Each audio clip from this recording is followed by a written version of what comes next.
We're in the portion of Tetzaveh. We also have a full moon in Virgo. We are in the month of Pisces.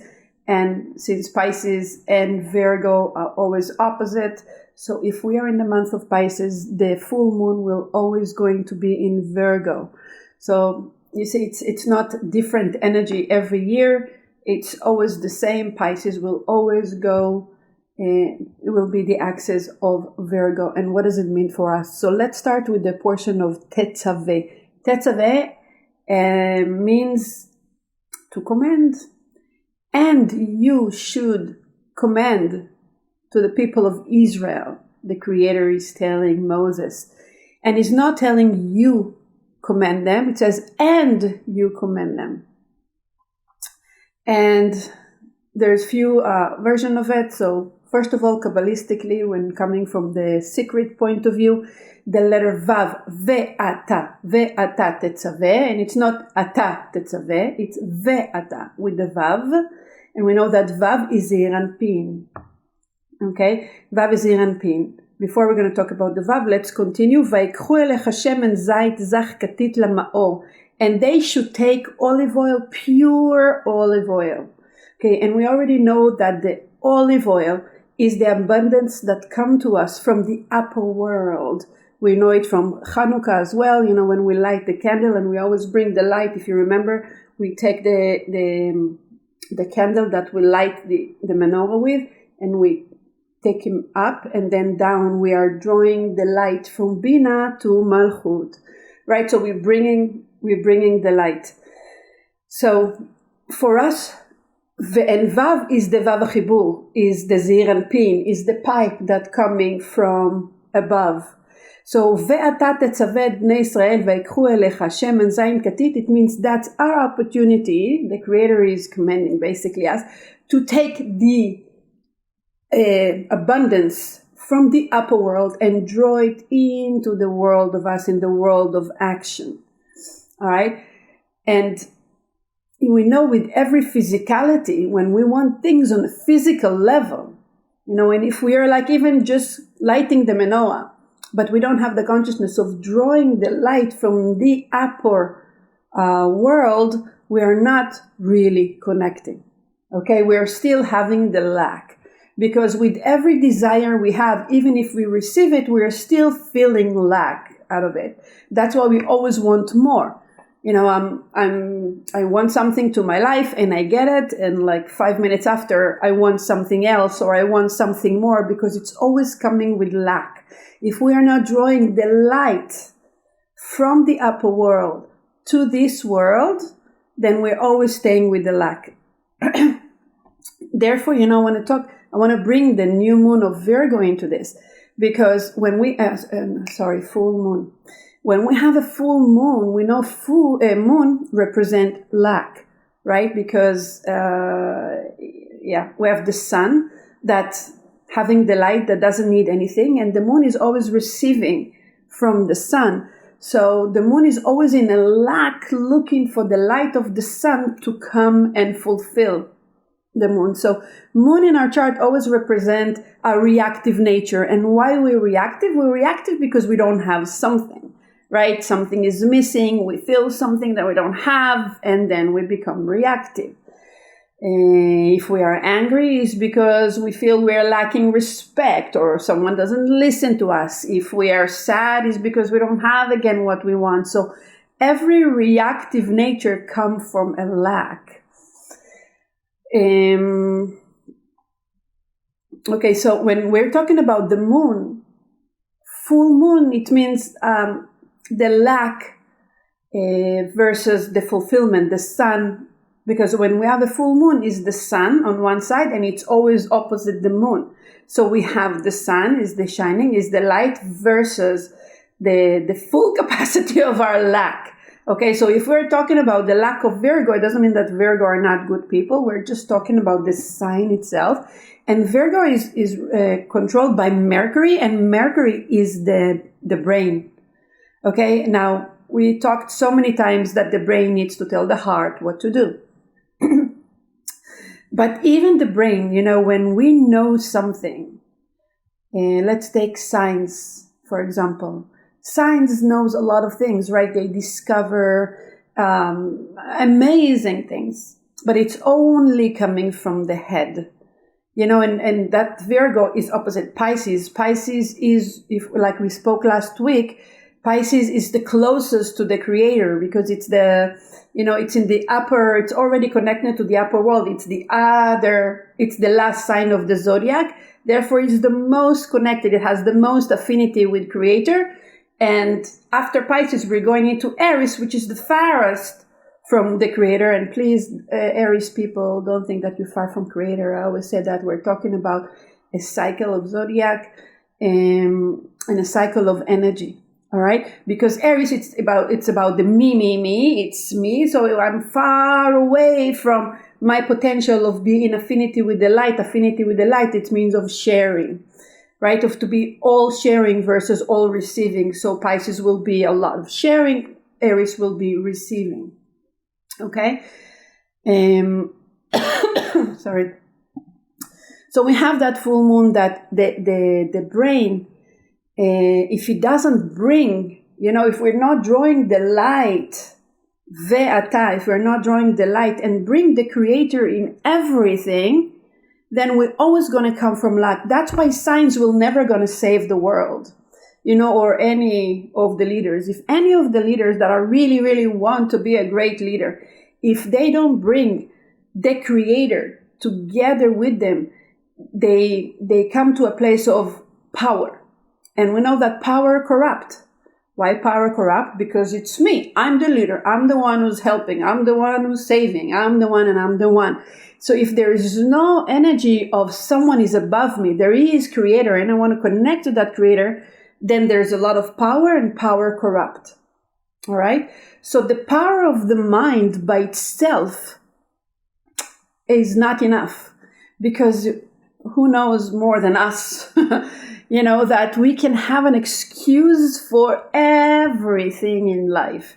If we don't want to do something, we're going to find the brilliant, excuse why we can't do what we need to do, or why this is not fair, and why.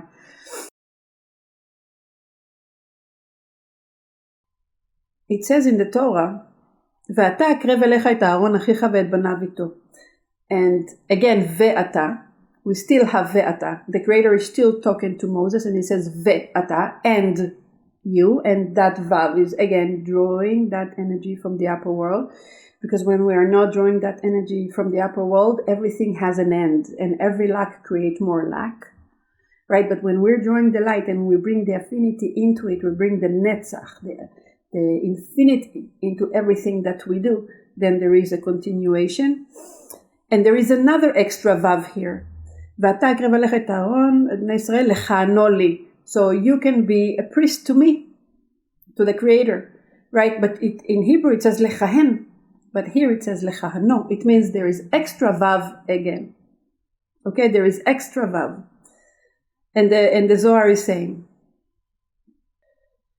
again, he says the vav is the tiferet, and we know tiferet is central column, which is zir and pin. Zir and pin also called tiferet, by the way. Even though there's it's also called tiferet because it's center column. שהוא אות ה' דהיינו דמלכות להכניס לשמש הוו בה' שיהיה הכל אחד. The idea is to combine the vav and the hey and to make them one. Again, we want to bring the upper light from the upper world and connect it to the world within us. And there's always an extra vav because there's always drawing of light. Okay? And then the Zohar is continuing saying, למה מתוך בני ישראל ומשיב אלא הכל אינו נקרא אחד. And why from the people of Israel? Because in Israel everything called one. כי בני ישראל עומדים למטה, because the people of Israel is standing in the lower world, לפתוח דרכים ולהאיר שבלים להדליק הנרות, because the people of Israel is in the lower world, but they're lighting candles of the upper world, and by drawing by lighting the candles from the upper world, they're opening new path, okay, that is coming from down to up. Because we need to draw light from down to up. The light cannot just come to us. We need to draw it from down. I mean, from the world of Malchut to the world of, from the world of Binah to Malchut. But it has to be that we are drawing it from here. If it's only coming from above, it's already a short circuit. So the Israel, their job and the job of the Kohen, that's why he was lighting the menorah, right? I think we skipped it because at the beginning it says, and you should order the people of Israel to take the oil so the Kohen can light the menorah every day. All right, and in that they can draw light from the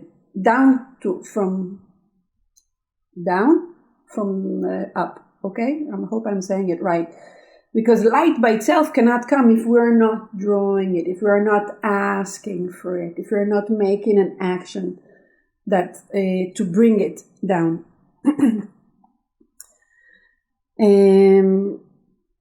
אמר רבי שמעון, then רבי שמעון said, הכל הוא נקרב על ידי מי שיודע לייחד הייחוד ולעבוד אדונו. Everything in life happen if someone know how to make the unification of the upper world and the lower world. If a person knows how to do this and have cleaving to the light, הרי בזמן שנמצא הקורבן כראוי, אז נתקרב הכל ביחד. It means they're drawing the right and the left together, right? And there is light. And then והארת הפנים של הקדוש ברוך הוא נמצא בעולם בבית המקדש. And when we know how to do this unification, then there is a lightening of the face. Okay? And there is a lot of light in the world, and we can have the holy temple. And the Satra Achra, which is the negativity, is surrender and is hidden. And the side of the holiness is growing, and he's in control, and there is happiness, and there is light. וכשהקורבן לא נמצא כראוי, and when a person doesn't know how to combine the unification of the upper world and the lower world, then the face is sad, and there is no light. And the Levana, and the moon that is Malchut, she is the one who's hiding. And then the Satra Achra, the negativity, is the one who's ruling in the world. And he's the one, he's the one who's ruling in the world, because there is no one who knows how לייחד את השם הקדוש כראוי, to bring the unification between the upper world and the lower world. Anyways, I hope it's not too much confusing, but in the simple story, let's go into the simple story and then we'll see what does it mean. Tetzaveh, it means to command. And there is a question, like how come in the last portion of Truma, when the Creator asked the people of Israel to bring gold and silver and all the great materials and everything that is expensive, he said, just tell it to the people of Israel and everybody will bring as much as they can. There's no command, there's no, they have to. Just tell them to bring it and they'll bring it. Okay? And here, when he's only asking for olive oil, it says you should command them to bring that olive oil. You should command. And why is that? Because the simple story is saying that when you need to do a big thing in life, like a big donation or something that is a one-time, I'm going to make an effort, it's once in a lifetime, I have an opportunity, I'll do it. Then we have the power because we want to be unique, we want to draw that light, we want to be doing something that is big, right? Because we know we're going to draw that energy to our life. But olive oil, the priest, the Kohen, light the menorah every night before he is leaving the holy temple. And then he's lighting until the menorah is lit until the next night. And every night the Kohen is lighting the menorah. And when the simple story is saying that when we need to do something on a regular basis, it's much, much, much harder. When we're coming to Purim, we are all excited. Wow, we can draw the light from Atika Kadisha, right from Keter, and we can connect and we can remove doubt. Wow, let's connect it. Let's listen to the Megillah. Let's do everything with happiness. It's amazing, right? But when we need to remember that we need to draw that light in everything that we do in life, And when we're talking to our friends, and when we're talking to our family, and when we're driving in the road, and when we're talking with and when we're at work, and we want to make money, and when we do all the things on a daily basis, this is then when the Creator needs to command, because we're not really good at doing it. None of us, right? Most of us, when there is something big, we are building the tabernacle. It's something that we're building, something new. So of course I want to be part of it. So of course I'm going to donate. I want to do that. I don't need a command. I want to do that. But when I need to do something on a regular basis, the Creator says, command them, because they'll forget, they're not going to do it. And they need to remember that in order to draw the light from the upper world, they need to remember in every small thing that they're doing, to remember to bring the light, to remember to bring the Creator in everything that we do. Because the Creator is in the small things more than in the big things. And when we remember on a daily basis, this is how, we are connecting the world together. And when we are connecting the world together, connecting the world is to bring the faith, to bring the Creator into everything that we do. And when we are doing it, then when we can light the menorah, and then we can draw the abundance from the upper world.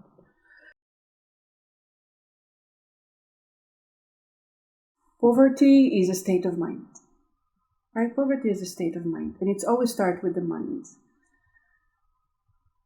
But when most of our decisions, that we're taking in life is when we are reacting. I don't want to be treated that way anymore. I'm deciding to do this and this. I don't want to be poor anymore. I'm deciding to do this and this. Many times that we make decisions in life, it's a reactive decision. So when a person say, I don't want to be lonely anymore. I want to have someone. Let me do something. Wow, and it sounds like, wow, full of energy. I'm going to do something about it. Just remember that in that reactive nature that you make decision, it's good, because that lack is awakening something within us to want, which is good. We want to want.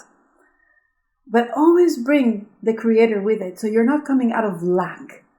So yes, get the excitement of not being lonely, or making more money, or saving your dignity. If someone treats you bad, you should definitely have the right to, that people will treat us with human dignity, but we cannot come from a point of a victim or from a point of a lack. It's because I know who I am, I know my value, therefore I want to draw people that will treat me like my values and not the other way around. So when talking about Venus in Pisces, and we're talking about Pisces at all, we need to remember that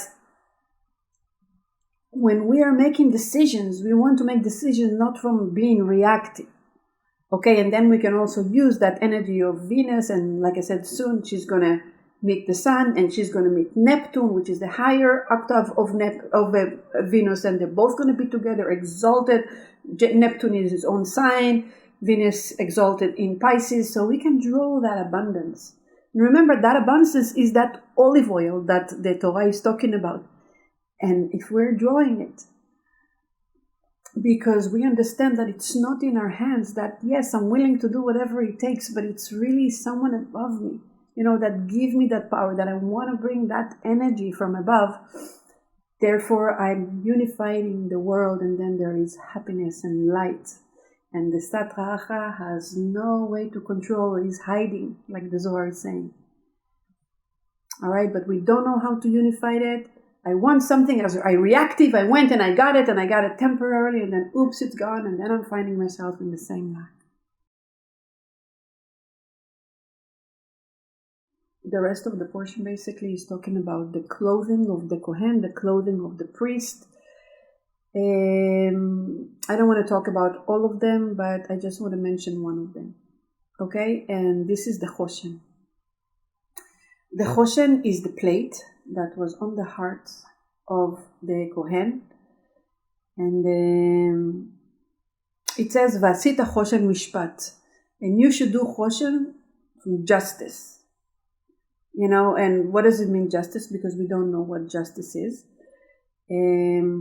Therefore, on the Choshen was the things that called Urim Vetumim. Okay, Urim Vetumim. And it says twice in the Torah, ועשית חושן משפט ונשא על ליבו. And it says twice in the Torah that the Kohen, which means the high priest Aaron, was supposed to wear it on his heart. On his heart. So it's always need to be on the heart. But why justice?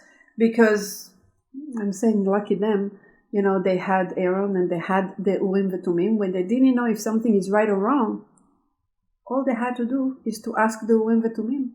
And the Urim V'Tumim will give them the answer, which is really, really amazing. Right? How many times in life we don't know what's right and what's wrong? I have to say it's very harder. It's harder today, right?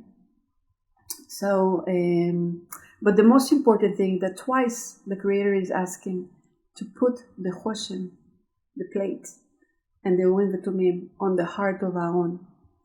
And why on the heart? Because Aaron always put other people I don't know, tovot, how do you say tovot? He put other people before him. Okay, so he always, if someone always needed help and he needed something, he always did first what the other person needs and then him. Because Aaron was completely connected to the heart. And if you remember all the stories, of Aaron, he was the peacemaker. It even says that he wants to make peace between a husband and a wife. So he always used to go to the wife or the husband and say, I just spoke to your husband and he's very sad that you're not together and he's very sad that what happened and it didn't really happen, but he lied just a little bit so to bring softness to the people's heart so they can be together. And he was the one who created peace in the world. And when we do things from the heart, from the heart, not because we have an agenda. And I'm not saying that we are not important and we don't need to take care of ourselves. And obviously we need the things that we need. But to put someone else, in front of us and really care for others from the heart. Because when we're connecting to the heart, it's not a problem to do that because it's authentic. All right? And what's the all power of Amalek? The Amalek that we spoke last week, and it's the power of Haman. That is always going to bring doubt because Haman said that he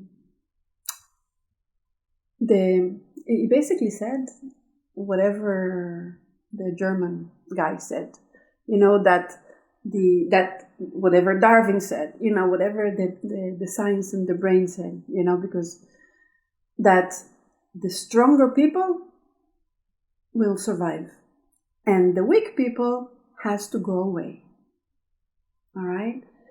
And if you really look at from a logic point of view, you can find many excuses for that. That's why we need people that are weak if we want to create a great world and a powerful world. But if you follow the rules of the Torah, it says, Lo tirtzach, and you should not kill, period. The moment you bring the Creator to it, exactly what needs to be done. And Haman, and also the one from Germany, he said that that there's two things that are really wrong. Something that is called conscious. Everyone who has consciousness, conscious matspul, and really care for other people is weak. And conscious has no room in this world, and therefore we need to destroy everyone who has conscious, because everyone who has conscious is weak. All right? And this is exactly what Haman said. Okay? And what we get from Aaron here, that it's exactly the opposite. That when we work from the heart and we taking care of people that, I don't know if they're weak to call them weak, but let's say in Purim we give to the poor. One of the most important mitzvot that we have in Purim is give to the poor, and because we always want to take care of everyone, because we are all one. Because, in one reincarnation or another, we were poor, or we were rich, or we were kings, or we were slaves, or we were good people, or negative people. So we've all been through all of it already. So we have no right to say who's right and who's wrong, who's weak and who's strong, right? So one of the things that we can connect in this parasha is to the power of the heart, to the power of Aaron, that put the choshen on his heart, and everything happened, from the heart. And when it's coming from the heart, this is how we draw also the power of Creator to our life. When we're reading about the Megillah of Esther, it doesn't really sound like a something spiritual, because it's talking about drinking and women and all kind of things that doesn't sound, and the woman has to go and prepare themselves for the king, and I don't know, there's so many unspiritual things in this scroll of Esther. And many of the Tanaim are really, they're Kabbalists that were in a very, very high level, like Rabbi Akiva and Rabbi Shimon and Rabbi Elazar. They were all Tanaim, they called Tanaim. Okay? And many of the Tanaim said that maybe the scroll of Esther doesn't have to start where it starts. It needs to start much later. Achar advarim ha'ele. And Achar advarim ha'ele, it's after those things. And it's talking about after Mordechai heard the two servants of Achashverosh is the king, right? That they want to kill him. And he went to the king, he went to tell Esther, and Esther told the king, and they hanged them, and he saved the king's life, right? So most of the Tanaim said that the Megillah needs to start after those things, after he saved the king. Now let's talk about what happened, because only after those things, Achar advarim ha'ele, and it says, and Achashverosh gidel et Haman, and Achashverosh took Haman under his wing, and he really grew him to position. So the Megillah needs to start from there. Why do we need to hear about all the other stories, about the Mishteh, the feast that Achashverosh did for 180 days, and then, and Vashti, and she came, and he killed her, and there's many things that is not really important. But then, Rabbi Meir, which was also a Tana, Rabbi Meir said, no, we need to read the Megillah all the way from the beginning, and it's actually very, very important to read it from the beginning, because if we wouldn't have the first part, which doesn't sound so spiritual,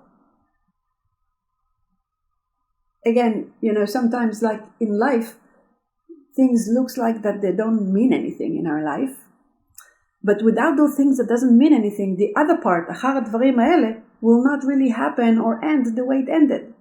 So we have to have the first part that doesn't look important and doesn't look spiritual and doesn't look that we even need it in our life, because in these parts, the Creator really gives the medicine for what will happen after.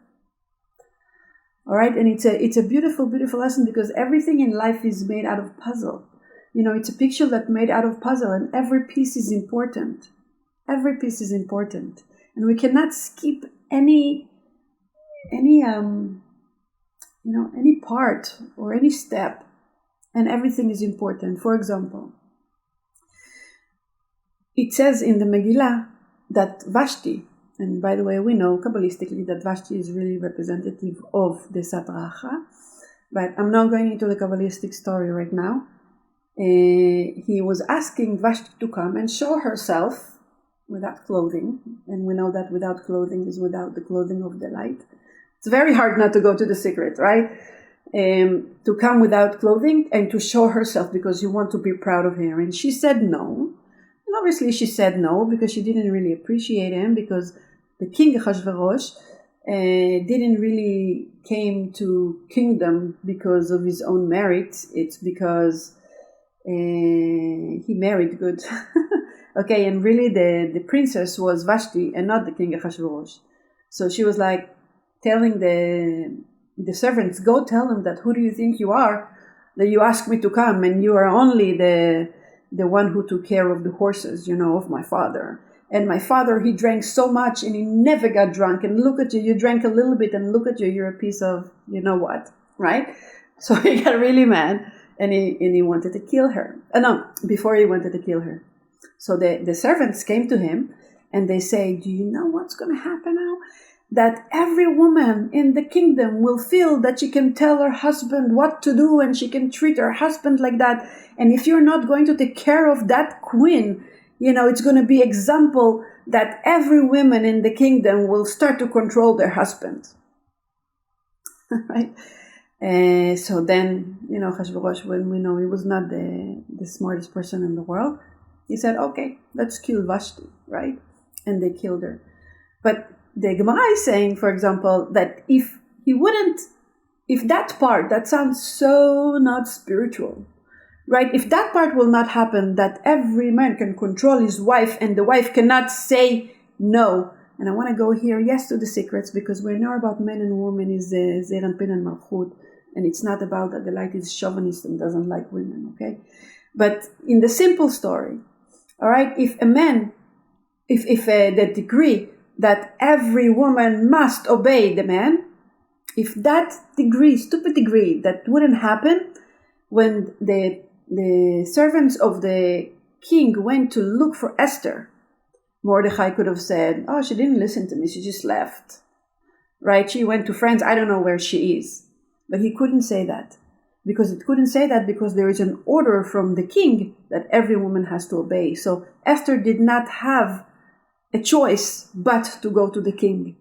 It's just a small story to show that even things that doesn't look fair or look stupid or looks not important, if Esther would not go to the king, the whole story of Purim would not even happen, right? So just to remember that in life, remember, poverty is consciousness. And the whole story of Purim is to remove machshevet Aman, the thought of Aman of the doubt, Aman that only the strong is the one who's in control. And if I'm not strong, then I'm weak. That we don't need to help people because those people are, they're energy taker and they treat us in they're just victims and we don't want to do anything to do with them.